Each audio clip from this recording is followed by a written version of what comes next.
Partie 1. Présentation du cadre du magazine. Le projet K. J'ai mis 5 ans pour écrire et sortir le livre, L'identité sacrée et l'héritage. Mais lorsque j'ai commencé, je ne savais pas sur quoi j'allais tomber. Le premier titre du livre, c'était Effort national. Dans un reportage sur la matière noire, le physicien Samuel King dit ceci. Si vous savez ce que vous cherchez et que vous le trouvez, alors vous n'avez rien appris. L'important, c'est de trouver ce que vous n'attendiez pas. C'est comme ça que la science avance.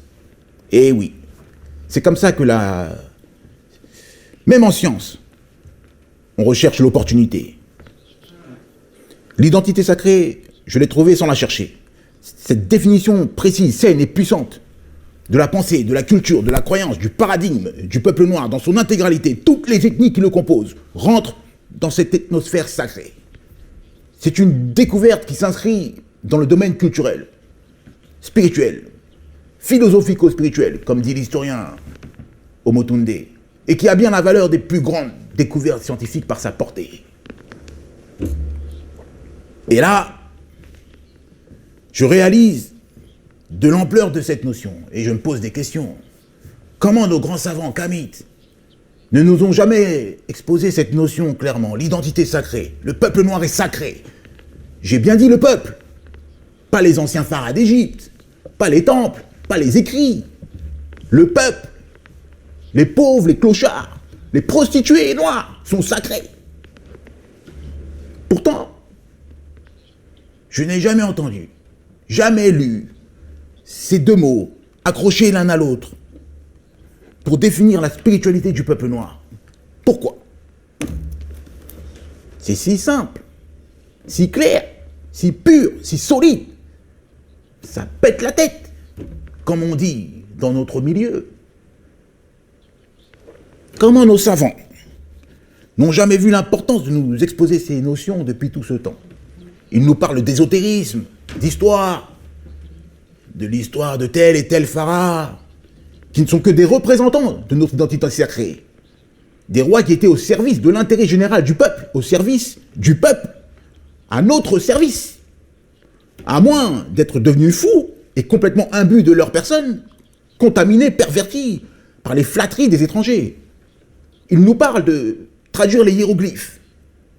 Grâce aux langues africaines, la fameuse méthode de Kumo ou Kuma, certes, c'est utile, mais secondaire. Qui pourrait nous dire le contraire? C'est secondaire face à l'importance de redéfinir notre croyance, notre identité sacrée. La solution au fléau d'un ethnocide et à la désacralisation du peuple noir ne peut pas se résumer à traduire le dictionnaire Larousse en hiéroglyphes, à nous parler de Bible Tob, à nous inciter à sortir des religions étrangères sans nous décrire une croyance pour combler le vide, à nous parler de la conscience historique, d'ésotérisme et de science. D'autant plus que notre identité sacrée est plus qu'une croyance, c'est une réalité. Nous allons revenir sur ce point dans les chapitres suivants. Pourquoi? Comment nos savants n'ont jamais vu l'importance de nous exposer ces notions depuis tout ce temps? Et là, je me suis dit, ce sont tous des traîtres. Nos savants sont des traîtres. Ils nous prennent pour des cons. Ce sont des francs-maçons. C'est la Rose-Croix. Tous, sauf Cheikh Anta Diop. Ils nous prennent pour des cons. Le mot sacré est galvaudé et ils participent tous à cette manœuvre. Ils sont tous complices. Ils sont tous dans le coup. Je vais dans des conférences, je les contredis lorsqu'ils osent dire qu'Ozar et Asita ne sont qu'un mythe. Systématiquement. Dès le début de leur conférence, lorsqu'elles sont proches du sujet, ils disent ça. Est-ce qu'ils peuvent le prouver? Non. Alors pourquoi l'affirmer avec autant de certitude? Alors que nous avons plus de traces, d'empreintes de leur existence, qui nous suggèrent, nous indiquent, qui nous poussent à croire qu'ils ont existé, plutôt que croire qu'ils n'ont pas existé.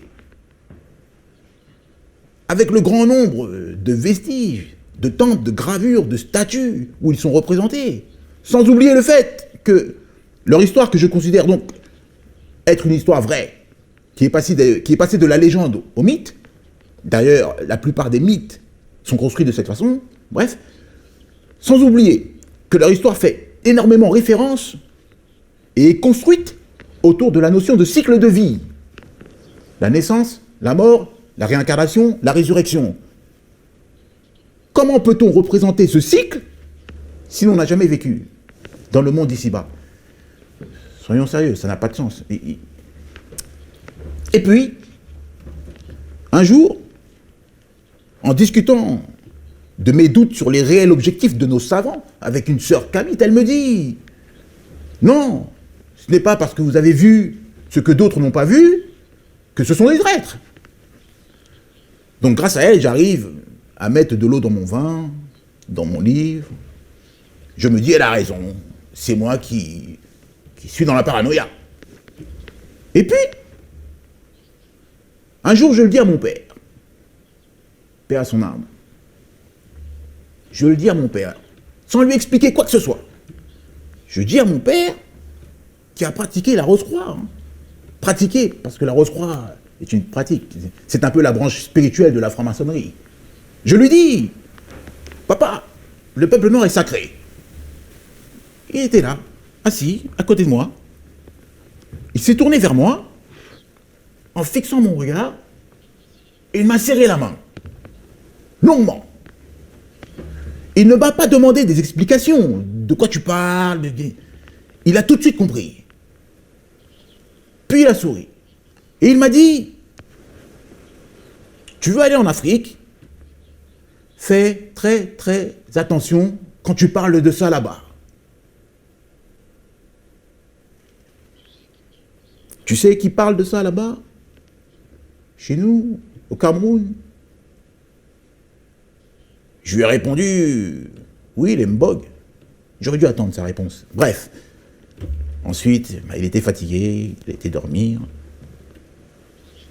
Mais là, j'ai compris que je n'étais pas dans la paranoïa et que ma colère était justifiée. Est-ce que vous comprenez ce que je veux dire? En déculturant la famille qu'il a fondée, mon père a servi les intérêts primordiaux de la Rose-Croix et de la franc-maçonnerie.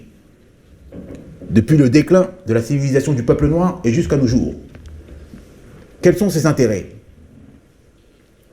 Quel est le grand objectif de la franc-maçonnerie et de la Rose-Croix? Les intérêts et les grands objectifs de la franc-maçonnerie et de la Rose-Croix sont d'entretenir la désacralisation du peuple noir qu'ils ont accompli vers 663 avant JC et maintenir toutes les générations de ce peuple dans l'ignorance, dans la confusion, dans l'aliénation, jusqu'à nos jours. Je n'ai pas pris de gants pour parler de mon père. Le mal fait par les sectes et les courants de pensée qui en sont issus est incommensurable, d'une cruauté sans égale. Ma mère en a fait les frais. Ma famille en a fait les frais. Le peuple noir en fait les frais. Toute l'humanité en fait les frais. C'est un massacre. Ce sont de véritables assassins. Les pires assassins de l'histoire de l'humanité. Si certains sont plus tolérants avec la Rose-Croix et la franc-maçonnerie qu'avec les religions abrahamiques, c'est soit qu'ils ont affreusement peur, soit tout simplement qu'ils sont francs-maçons ou rosicruciens. Je n'ai pas pris de gants pour parler de mon père. Vous comprendrez que je ne vais pas en prendre pour parler de nos savants, Camille, panafricains et consorts, qui font preuve, un peu comme mon père, d'une limite anormale dans le savoir qu'ils nous transmettent à travers leurs centaines de livres et de vidéos YouTube. Et d'une certaine tolérance insupportable, voire inacceptable, envers la Rose-Croix et la franc-maçonnerie. Il faut crever l'abcès. Je répète, en nous disant que le peuple noir a été dépossédé, plutôt que désacralisé, M. Théophile Obenga, en nous parlant de Bible Tob, M. Omotunde, en nous incitant à sortir des religions abrahamiques sans nous définir une croyance capable de combler le vide, M. Dumbi Fakoli, en nous parlant que de la conscience historique, M. Gomez, en ne nous parlant que d'ésotérisme et de traduction de hiéroglyphes, M. Dibombari, en faisant des conférences pour la Rose-Croix, M. Dibombari, encore, et M. Lasconi, en ne nous parlant que de théorie et de science. M. Mbassong. L'historien Sech Akenti, Pierre Nilon, et le parrain du magazine King of Kings. Il n'a pas été épargné parmi d'autres pourtant. Et mes critiques. Toute critique est acceptable, tant qu'elle est constructive et objective. Ce n'est pas en nous cirant les pompes que nous avancerons en pleine guerre. Sur les sentiers, dans les tranchées, les souliers sont sales. Mais nous devons quand même avancer ensemble. Si nous n'avons pas le choix. Et que dire de la communauté kamite?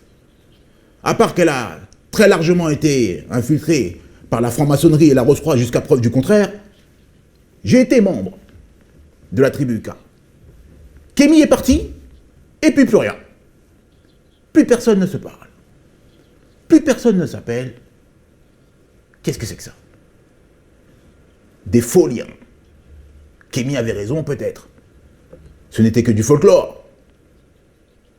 La tribu K, les Kamites. Cette communauté tourne en rond, aucun projet sérieux, même pas une cantine pour les sœurs et frères en galère par ces temps difficiles. Des militants qui ne savent que s'enorgueillir du passé glorieux du peuple noir, en idolâtrant Cheikh Anta Diop, en regardant des vidéos de Gomez et en lisant des livres d'Omotunde. Aucun projet sérieux, aucun investissement sérieux pour fédérer la masse. Nous sommes en guerre. Comme dit Bwemba Bong, en pleine guerre, on ne se repose pas dans la maison de ses bourreaux, dans les temples de ses bourreaux. Ça, tout le monde l'a compris. Mais il faut aussi rappeler qu'on ne joue pas les érudits, les grands historiens et les gentils militants du week-end chez ses bourreaux. C'est à se demander si la franc-maçonnerie n'a pas fait un recrutement massif au sein de la jeunesse noire depuis le départ de feu le professeur Cheikh Anta Diop et à travers le monde. C'est possible. Je me pose sérieusement la question. Malheureusement, la franc-maçonnerie n'a pas accès à l'underground. Heureusement. La franc-maçonnerie n'a pas accès aux voies sombres de la rue et elle les a fortement sous-estimées. Ceux qu'on ne pipote pas trop longtemps. Ceux avec qui on ne fait pas de belles paroles trop longtemps. Ceux qui aiment rêver d'une belle mort. Certains me diront, critiquer tout le monde, c'est facile, et toi, qu'as-tu fait? Je répète, sans être un initié, après être sorti de l'islam, en réfléchissant pendant 5 ans, et en ne travaillant que le week-end, car du lundi au vendredi, j'ai un autre métier qu'écrivain. Moi, j'ai trouvé ça, l'identité sacrée du peuple noir. J'ai écrit ce livre pour la définir et la défendre clairement. Et j'ai lancé le projet K. L'identité sacrée, la définition la plus noble de sa croyance, celle qui fédère, de la prostituée à la grande dame, du clochard au grand homme, est cachée au peuple noir lui-même depuis près de 3 millénaires. C'est plus qu'une croyance. Et sa valeur ne dépend pas de l'offre et de la demande, contrairement au magazine King of Kings. C'est ça, l'opportunité que nous avons. Une arme d'une portée exceptionnelle pour fédérer chaque noir, la masse, dans un premier temps. Chaque noir, par sa couleur de peau, par son appartenance à une des ethnies qui composent le peuple noir, peu importe son niveau de connaissance et même de sagesse, nous ferons le tri, les sélections plus tard, pour aller plus loin, pour former un noyau pur. Pour l'instant, en associant une croyance à la couleur de peau de chaque noir, une croyance qui explique pourquoi le racisme est institutionnalisé contre chaque noir aux 4 coins du monde, qu'il soit bon ou mauvais, riche ou pauvre, en définissant une croyance qui s'accroche comme un aimant à la couleur de peau de chaque noir. Nous espérons fédérer chaque membre du peuple noir de la tête aux pieds.